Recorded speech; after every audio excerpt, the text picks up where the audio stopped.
Di tengah malam yang gelap gulita, sekelompok tukang kuli sedang sibuk bekerja di sebuah lokasi pembangunan rumah baru yang terpencil. Mereka berupaya menyelesaikan proyek ini sesegera mungkin agar bisa selesai sesuai waktu yang ditentukan.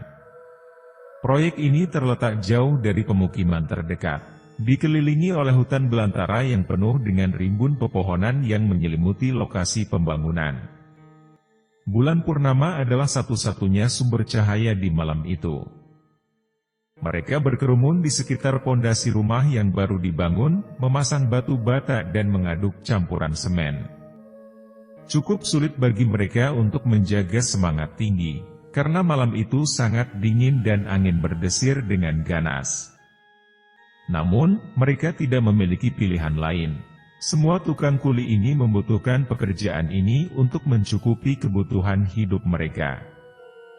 Di antara para tukang kuli itu, ada seorang laki-laki paruh baya bernama Tono. Dia adalah yang paling berpengalaman di antara mereka, dan bayangan kerut di wajahnya menceritakan kisah-kisah sulit yang pernah dia alami selama bertahun-tahun bekerja di berbagai lokasi konstruksi. Namun, pada malam itu, Tono merasa ada yang tidak beres. Sementara yang lain sibuk dengan pekerjaan mereka, Tono merasa ada seseorang yang mengamatinya dari kegelapan. Dia mencoba mengabaikan perasaan itu, menganggapnya sebagai imajinasi semata. Namun, suara langkah kaki yang samar-samar terdengar semakin membuatnya merinding. Rasanya seperti ada mata yang tajam memandangnya dari balik bayangan pepohonan. Ketika Tono memutuskan untuk memeriksa kegelapan, dia melihat sesosok bayangan hitam yang cepat melintas di antara balok-balok kayu yang belum terpasang. Hatinya berdegup kencang, tetapi dia mencoba meredam ketakutannya. Dia memberitahu rekan-rekannya tentang apa yang dia lihat.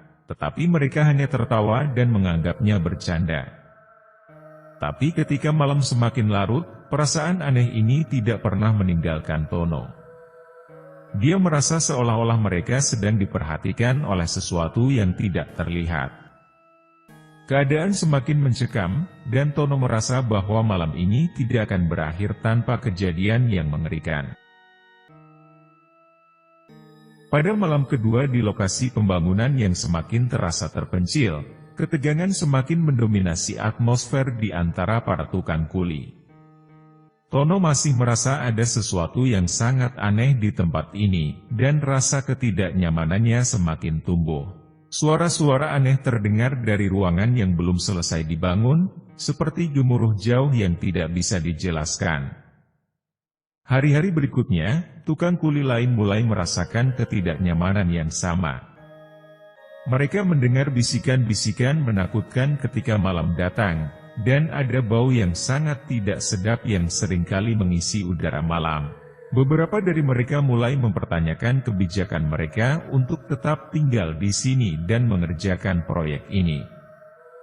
Pada suatu malam yang gelap dan berangin, ketika mereka tengah makan malam di sela-sela pekerjaan, tiba-tiba sebuah suara teriakan keras memecah hening malam. Mereka semua berdiri dan bergegas menuju sumber suara itu, panik merasuki setiap langkah mereka. Ketika mereka tiba di dekat ruang yang belum selesai, mereka melihat sesuatu yang sangat mengerikan. Di tengah ruangan yang gelap, tergantung di langit-langit, ada seorang tukang kuli lainnya, tetapi kepalanya telah terputus dari tubuhnya. Darah mengalir deras ke lantai, membentuk genangan merah yang mengerikan. Pemandangan ini seolah-olah diambil dari mimpi buruk yang paling menakutkan. Tono dan rekan-rekannya berdiri membeku, mata mereka tak berkedip saat mereka menyaksikan horor yang terjadi di hadapan mereka. Mereka merasakan denyut nadi mereka semakin cepat, dan setiap helai rambut di tubuh mereka berdiri tegak. Bahkan angin malam yang dingin terasa membeku. Setelah beberapa saat yang terasa seperti abad lamanya, mereka bergerak, mencoba mencari tahu apa yang telah terjadi. Tono menyentuh tangan yang telah terputus dari tubuh tukang kuli yang tak bernyawa itu, dan getaran mengerikan merambati kulitnya. Sesuatu yang sangat jahat dan tidak manusiawi telah terjadi di sini. Mereka tidak tahu bagaimana ini bisa terjadi tanpa suara berantakan atau tanda-tanda kekerasan yang jelas. Tono dan rekan-rekannya mengangkat tubuh yang mengerikan itu, hati mereka penuh dengan ketakutan dan pertanyaan. Bagaimana mungkin sesuatu yang mengerikan ini bisa terjadi di tempat yang seharusnya menjadi tempat bekerja yang aman? Dan siapa atau apa yang telah melakukan hal ini? Misteri di balik pembangunan rumah baru itu semakin dalam, dan ketakutan melanda semua orang yang terlibat. Mereka menyadari bahwa malam ini hanyalah awal dari kengerian yang tidak bisa mereka pahami. Berita kematian mengerikan tukang kuli yang kepalanya terputus dari tubuhnya menyebar dengan cepat. Warga sekitar mulai mendengar tentang tragedi yang terjadi di lokasi pembangunan rumah baru yang terpencil itu, dan kegelisahan menyebar seperti api. Polisi setempat segera diberitahu dan tiba di tempat kejadian. Petugas polisi yang tiba di lokasi pembangunan itu tidak dapat menjelaskan bagaimana tukang kuli tersebut bisa mengalami nasib begitu mengerikan. Tidak ada tanda-tanda kekerasan fisik atau peralatan berat yang digunakan. Tubuh tukang kuli itu telah diidentifikasi sebagai Parjo, seorang pria muda yang baru bergabung dengan kelompok tukang kuli itu. Selama penyelidikan, seorang polisi yang mengamati ruangan yang belum selesai mendengar bisikan-bisikan aneh. Dia berpikir mungkin ada orang lain di dalam ruangan tersebut. Ketika dia masuk, pintu tiba-tiba tertutup dengan sendirinya, mengunci dia di dalam. Terjebak di dalam ruangan yang gelap, polisi tersebut merasa ketakutan yang luar biasa. Tidak ada cahaya selain sinar rembulan yang masuk melalui celah-celah di jendela. Suhu ruangan terasa semakin dingin, dan napasnya menjadi kabur di udara. Dia merasakan kehadiran yang tidak kasat mata dan mendengar tawa mengejek yang datang dari kegelapan. Polisi tersebut mencoba dengan keras untuk membuka pintu, tetapi dia merasa semakin terjebak di dalam ruangan yang terasa semakin gelap dan menakutkan. Dia merasa seolah-olah sesuatu yang jahat sedang mengintainya di dalam bayangan. Di luar ruangan, rekan-rekan polisi mulai panik ketika menyadari bahwa salah satu petugas mereka terjebak di dalam ruangan misterius itu. Mereka mencoba membuka pintu dengan segala cara yang mereka punya, tetapi pintu itu tidak bergerak sedikit pun. Semua upaya mereka sia-sia. Dan keputusasaan mulai merayap ke dalam pikiran mereka.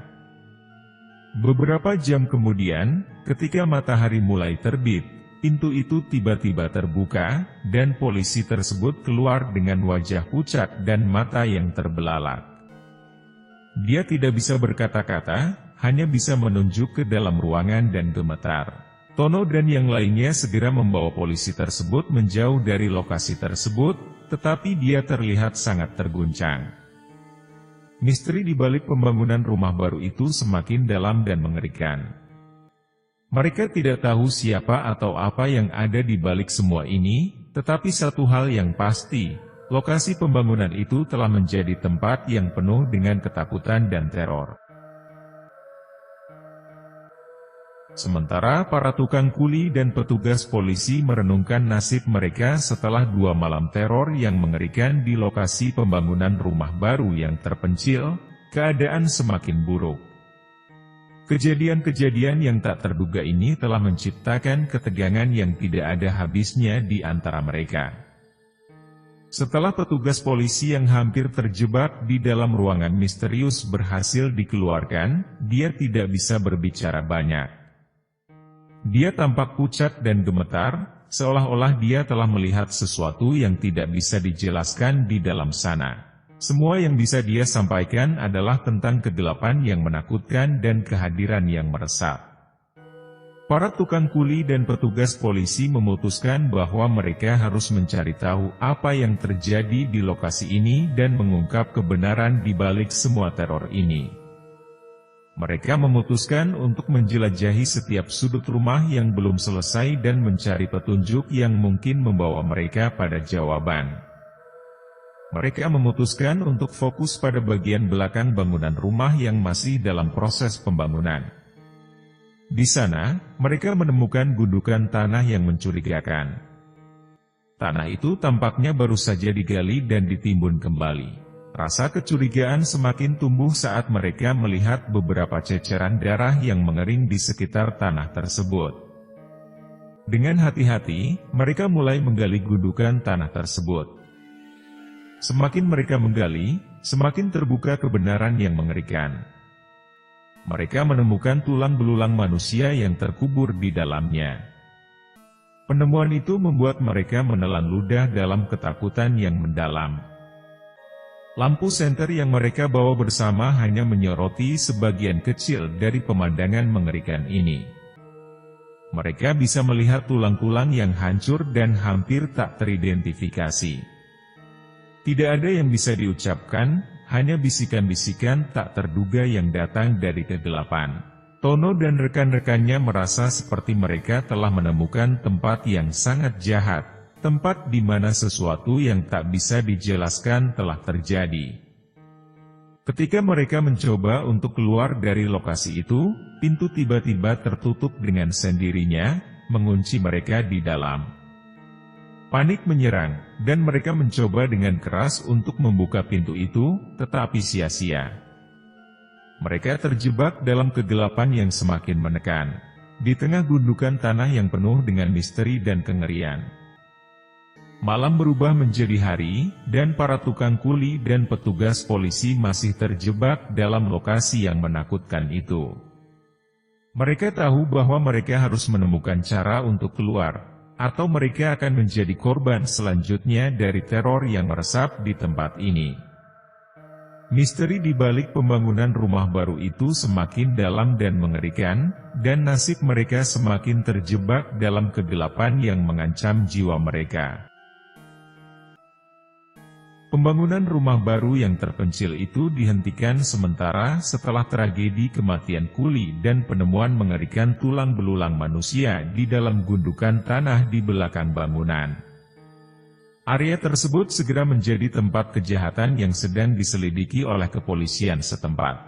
Garis polisi ditarik untuk mencegah orang-orang masuk ke lokasi yang mengerikan itu, sementara para penyelidik berusaha mencari tahu apa yang sebenarnya terjadi. Para tukang kuli yang selamat dan petugas polisi yang terlibat dalam kejadian mengerikan tersebut tidak lagi memiliki keberanian untuk melanjutkan proyek pembangunan itu. Mereka memilih untuk menyerah dan meninggalkan proyek itu dengan perasaan ketakutan dan trauma. Mereka pulang ke kampung halaman masing-masing, mencoba melupakan kengerian yang mereka alami di lokasi pembangunan yang terpencil itu. Namun, semua kejadian mengerikan yang terjadi di bangunan rumah itu tetap menjadi misteri yang belum terpecahkan. Kepolisian terus melakukan penyelidikan, tetapi tidak ada yang bisa memberikan penjelasan yang memadai tentang apa yang terjadi di sana. Rumor dan cerita mengerikan mulai menyebar di kalangan penduduk setempat, dan lokasi pembangunan itu menjadi tempat yang angker dan dihindari oleh semua orang. Beberapa tahun kemudian, bangunan itu dibiarkan terbengkalai, menjadi reruntuhan yang ditinggalkan oleh waktu dan ketakutan. Tidak ada yang berani mendekatinya, dan legenda mengerikan tentang rumah itu tetap menjadi pembicaraan yang menakutkan di sekitar kampung. Misteri tentang pembangunan rumah baru yang terpencil itu akhirnya menjadi satu lagi rahasia yang tetap terkunci dalam kegelapan. Tidak ada yang tahu apa yang sebenarnya terjadi di sana, dan lokasi itu tetap menjadi titik hitam dalam sejarah yang tidak akan pernah terlupakan. Keberanian untuk mengungkap kebenaran mengerikan itu mungkin akan datang suatu hari nanti, tetapi hingga saat itu, misteri itu tetap tak terpecahkan, menghantui semua orang yang pernah terlibat dalam proyek yang penuh dengan ketakutan dan teror itu.